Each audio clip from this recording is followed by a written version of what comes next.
seperti apa untuk match point bagi RRQ Hoshi di game yang kedua Royal Derby di Snapdragon Pro Series Mobile Masters. Let's go to the land of Dawn.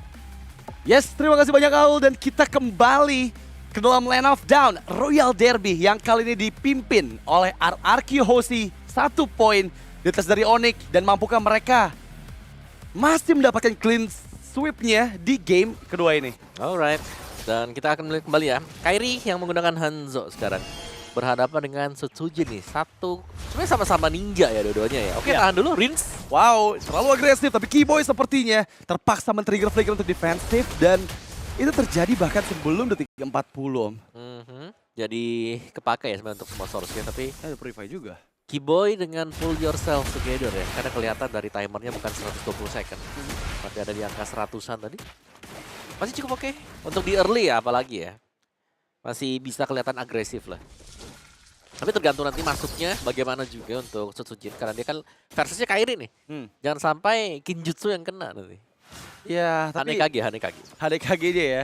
Tapi jujur dengan Hayabusa yang diambil, apabila kalkulasi dari Kairi kurang tepat gitu ya, Quad Shadow bisa juga nih connect dari Kinjutsunya dari Hanekage-nya dan langsung ke tubuh aslinya. Tapi kali ini lihat gimana Idok yang mulai coba ditarget tapi Kairi masih bisa menghindar, menjauh dari jangkauan member-member RRQ lainnya. Rins memberikan backup-an, tapi ya dengan mobilitas yang tinggi pastinya Sans juga bakal bisa ngeganggu lane lain dari RRQ. Ya, yang penting sebenarnya ada dari Sans. Bagaimana skill shotnya dia bisa connect, bagaimana nanti dia akan bisa melakukan follow up ketika ada Tsunami Slam. Itu yang harus kita nantikan di menit yang kedua ya. Iya. Di turtle yang akan spawn juga. Sementara Kairi memang masih bisa bebas banget untuk melakukan farming, tapi tadi yang dapetin Idok.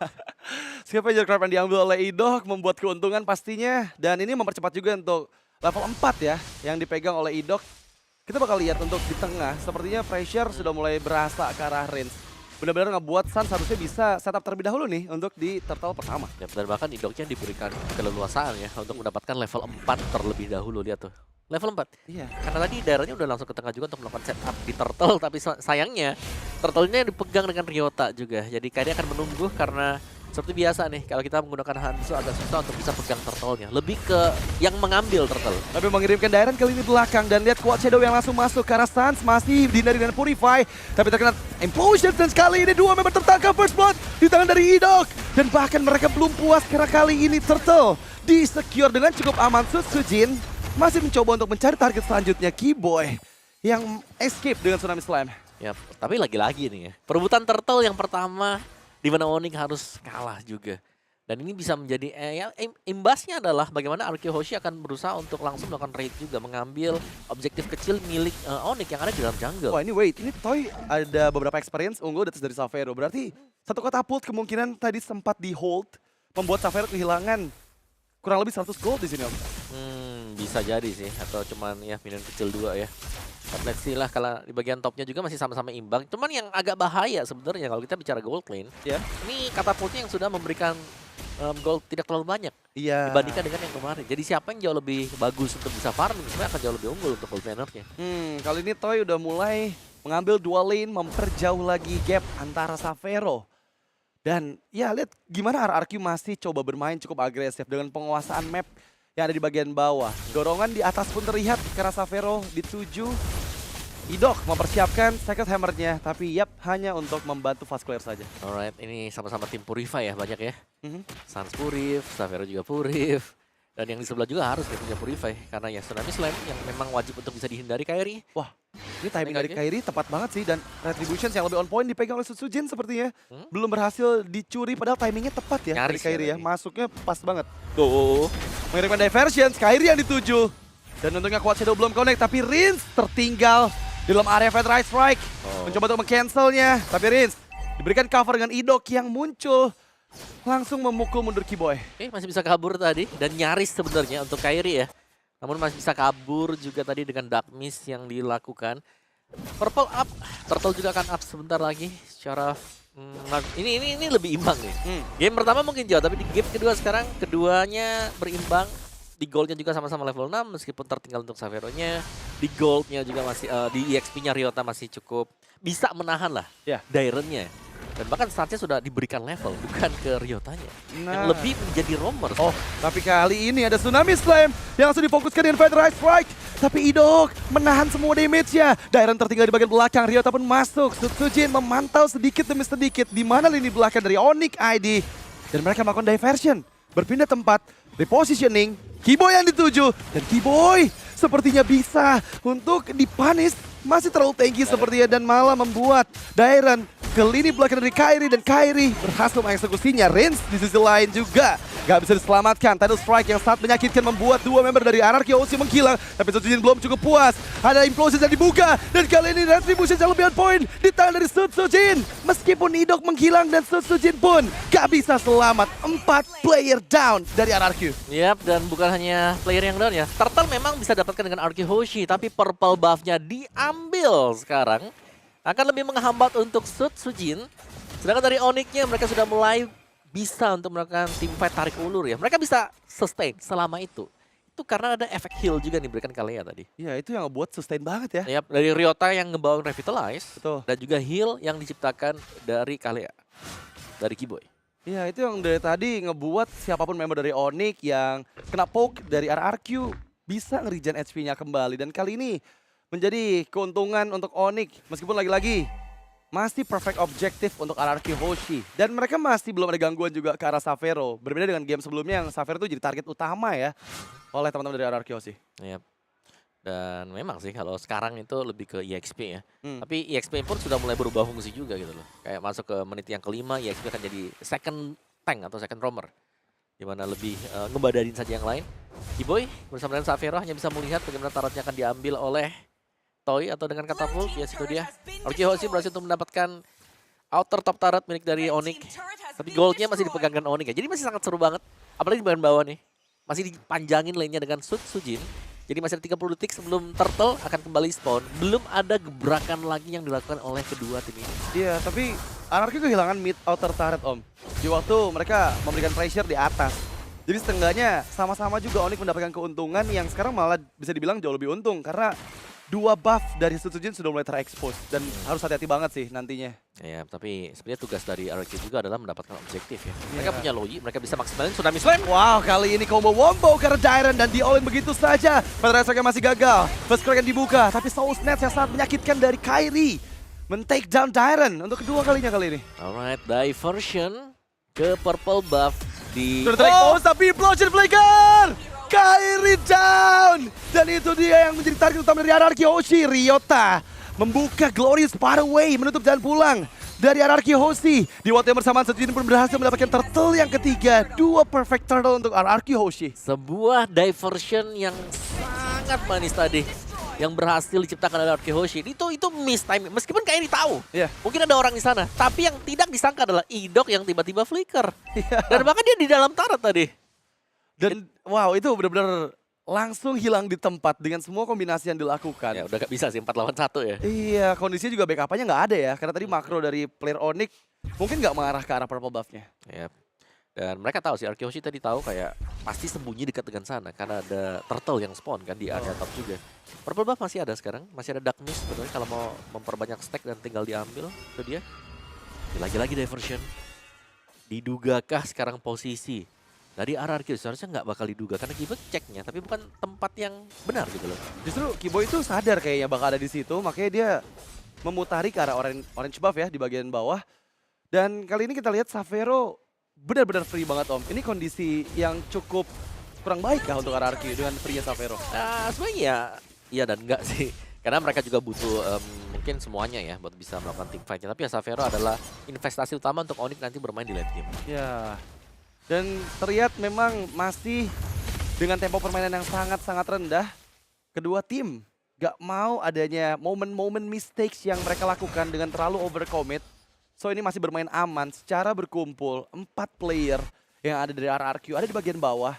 Sementara di sisi lain, ini kayaknya udah mulai mengerahkan Sutsujin untuk antisipasi landing jauh yang bisa dipress oleh Xavero. Nah, dan ini dia, kita selalu melihat ya, diversion cooldown terbang. Oh Cooldown no. terbang. Sans? Zed gimana Sans? Yang dituju masih bisa menghindarkan, nggak ternyata berhasil dieksekusi dan begitu instannya Purify nggak menjadi penyelamat dan tertangkap oleh Fist Break. Dairen mengunci pergerakan dari Ryota, Kiboy. Kiboy? What are you doing? Seorang diri loncat ke dalam kematian. 3 member hilang dari Onyx. Wow tadi. Kiboy yang berusaha untuk melakukan follow up ternyata hanya terdiam di atas sana. Dia malah freestyle tadi di langit, Om. Tidal Strike. Kayaknya nggak dipencet tadi. Jadi nggak bisa turun, dia turun sendiri. Iya, agak sedikit miss timing kan tadi. Iya, tapi ya itu dia. RK Hoshi akan mendapatkan objektif Lord. Sesuatu yang cukup penting ya. Dan ya kesalahan tadi yang tercipta dari Onyx membuat mereka harus merelakan 3 pemain mereka tumbang. Oh no, ini masalahnya waktunya bersamaan dengan adanya Lord yang pertama. Barusan ada Spear of Destructions yang memang hampir saja bisa mengambil Lordnya. Tapi kalkulasinya masih belum tepat. Dan kali ini menjadi kondisi kekalahan lagi untuk Onyx karena 2000 gold lead untuk RRQ. Ya, dan sudah mulai nih ya. Kayak ketika ada gold yang unggul untuk RK Hoshi, mereka akan jauh lebih leading lagi. Dan diversion play yang dimainkan dari Rins. Nah ini dia nih. Itu tidak pernah putus sama sekali. Seperti tadi kita lihat ya. Cooldown, oke kita jalan. Cooldown, kita jalan juga. Dan akhirnya meninggalkan efek-efek trauma juga buat Onyx. Dimana Onyx-nya lebih dipaksakan untuk melihat bagian bush. Dan ini dia, kalau kita lihat diversion masuk. Kairinya mungkin sadar dia harus kembali ke belakang. Lihat ada Ryotanya. Tapi Kiboy, ini menurutku dia lompat ke atas, tidak turun sama turunnya di sana. Jadi gak kepencet mungkin. Oh mungkin terkena efek duality tadi Om. Bisa Agak jadi. sedikit efek sisi yang connect dan ngebuat jadi rugi. Tapi kali ini di dalam area high ground mereka Idok hampir saja tereksekusi. Masih ada Second Hammer untuk mundur. Dan ya, Lord berhasil menyentuh karena base rate bagian mid lane masih bisa dipertahankan dengan adanya Savero dan juga Sans. Ini terlalu kuat mungkin untuk high ground. Di Lord pertama bisa ditembus dari Onyx.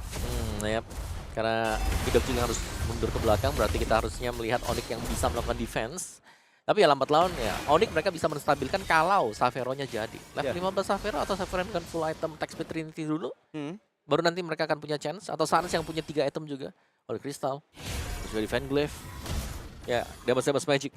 Tapi sekarang sementara waktu RK Hoshi mereka sangat unggul dan didorong Oh bahkan. my god, Spectral Hammer memang connect. Tapi lihat gimana follow up yang begitu cepat dari Riz. Berhasil menghilang nyawa dari Ryota. Target kedua terlihat. Berhasil menghancurkan Hane Kagi dari Kairi. Tapi kali ini tertangkap Tsunami Slam. Sutsujin masih bisa selamat. Idok mundur. Second Hammer di waktu yang tepat menjauh dari Masuk lagi. jangkauan. Onyx tapi Shadow Kill. Sans yang ditarget masih terbalut beberapa HP saja. Dan di bagian lain cover pun dilakukan. Alright. Panjang tadi untuk tim fight-nya dan ternyata masih ada bayangan Quad Shadow. Satu bayangan Quad Shadow yang menyelamatkan Sutsujin juga dan belum berhenti. Mereka masih coba terus-menerus dan berhasil memang sesuai dengan apa yang inginkan oleh RRQ. Kali ini dengan base rate mid yang sudah mulai hancur, kondisi kemenangan lagi-lagi ada di tangan RRQ. Yap, mereka bisa kembali ya ke safe place dengan diversion juga tadi. Recall lagi back to base dan 30 second untuk Lord-nya. Dan ini akan menjadi setup untuk RK Hoshi. Bisa jadi setup kemenangan mereka. Bisa jadi akan memberikan bantuan juga untuk memecahkan top dan juga bottom turret base milik dari Onyx. Tapi Savero sepertinya sudah menyelesaikan item keempatnya. Rose Gold Meteor. Selesai. Ini Tech Speed punya, Rose Gold punya. Iya, jadi udah lebih aman lah ya, lebih secure lagi dengan adanya shield effect yang dihasilkan dari item keempatnya Savero. Ya, tapi masih kalah ya dibandingkan dengan Toy yang lebih kaya 1.500. Akan menuju ke mana tuh dia? Concentrated kah? Buat Toy, let's see. Diversion play akan coba untuk dibuat oleh Rin sebentar lagi. Mau nge-backup ke bawah boleh, tapi untuk isi bagian-bagiannya nih ya. Purple buff bakal diambil yang pertama. Diversion juga bakal dibuka juga, tapi bisa jadi tipuan. Oh my god. Ah, Ini serius dan terbaca. Idok ada di luar dari area bos. Tapi Wow. kali ini backupan pun datang. Kiboy down. Ryota down. Double untuk Toy. Dan ini momentum yang tepat lagi-lagi dari Rins. Dia berhasil menciptakan waktu untuk Lord kembali sempurna diambil oleh RRQ. Bahkan Spear of Destruction gak connect tadi ke arah Lordnya. ya, tidak akan berani untuk masuk ya. Tapi Idok dengan implosion dia tadi ya meskipun dia keluarnya di depan. Kelihatan sih harusnya. Tapi konsil. Tapi kok Tapi konsil. Ada konsil dan langsung implosion. Sehingga RK Hoshi mendapatkan Lord. Dan mereka akan mengawal Lord ini untuk mendapatkan kemenangan. 3 lane push lah ini yang harus mereka usahakan juga karena masih ada top dan juga bottom base turret Iya. yang wajib untuk mereka ambil. Ini belum relane push ya sebenarnya karena kondisinya belum datang secara bersamaan meskipun kali ini udah mulai mendekat sesuai dengan iramanya. Dan Xavero yang menahan cukup banyak damage. Zaman Force diaktifkan tapi Phantom Attack dari stance. Memukul mundur Toy, mundur karena lini belakang. Ryota Don dan Keyboy pun hilang. Kali ini base terexpose. Dan sang raja dari segala raja masih menunggu momentum minion yang masuk tershutdown sudah Toy-nya. Tapi lihat gimana Xavero membeli waktu cukup banyak. Dan bahkan Kairi clear karena minion tapi RRQ Hoshi masih tertahan dengan beberapa minion lagi. Dengan hampir wipe out bahkan karena Dairen ini juga dipaksa mundur. Oke, itu bisa kita bilang ya. Xavero yang berhasil untuk memecahkan perhatian dua pemain dari RRQ Hoshi ditahan dengan dia. Sedangkan Kairi fokus untuk menumbangkan Sutsujin. Last hit ke base-nya. Gagal ternyata tadi. Kalau Sutsujin masuk, bisa. Tapi gagal dan sekarang Xavero. God. Ada Sans, ada Xavero. One straight push kah sekarang? Oh my god, ini kondisi yang sangat berbahaya. Mengingat memang beberapa saat lagi Rin akan segera hadir juga Toy. Sepertinya Onyx harus disengage. Sedikit agak overcommit tadi dari RRQ Hoshi, tapi memang itu genting banget dan tipis banget. Hanya butuh satu hit terakhir ketika ada minion. Masalah tadi nggak ada minion, Om. Jadi hitnya langsung ke body ke block gitu oleh base-nya. Iya, dan ya Xavero yang jadi. Xavero yang jadi yang memang damage-nya sudah besar ya tadi ya. Tadi beli waktunya lama banget sih, dia megangin 3 orang. Dan itu yang memang membuat Onyx masih bisa diselamatkan di Lord kedua. Ya, dan kita melihat ya Onyx sedang melakukan turtling. Ini turtling dalam artian udah defensif dulu ya kan. Yap. Kalian maju, ada miss move seperti tadi, kita pasti ngebalikin. Satu hit bisa terjadian juga. Kairi membuka dengan Dark Mist, hanya berusaha untuk mendapatkan purple buff dan dapat ternyata. Oke, timing dari retribution-nya on point ya. Dan dia pun masih bisa ngasih damage, tapi kali ini diversion! Xavero hilang! Phantom Attack dari Porsche. Dan berhasil memang mengantisipasi di target kedua yang bisa didapatkan oleh RRQ. Dan sekarang lihat Kairi mengejar. Memang ada Quad Shadow yang connect ke tertubuh dari Kairi, tapi untungnya di dalam base, jadi nggak bakal di follow up oleh Sutsujin. Dairen join in, Rins memberikan efek duality-nya dan membuka zaman Force Toy, fokus ke bagian base dan sang raja dari segala raja tanpa kekalahan di 3 match mereka. This is the real RRQ boss.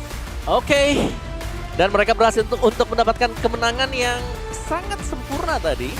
Ya meskipun di akhir gagal untuk menutup, tapi untuk serangan yang kedua yang dibangun oleh RRQ Hoshi, akhirnya mereka mendapatkan kemenangan juga.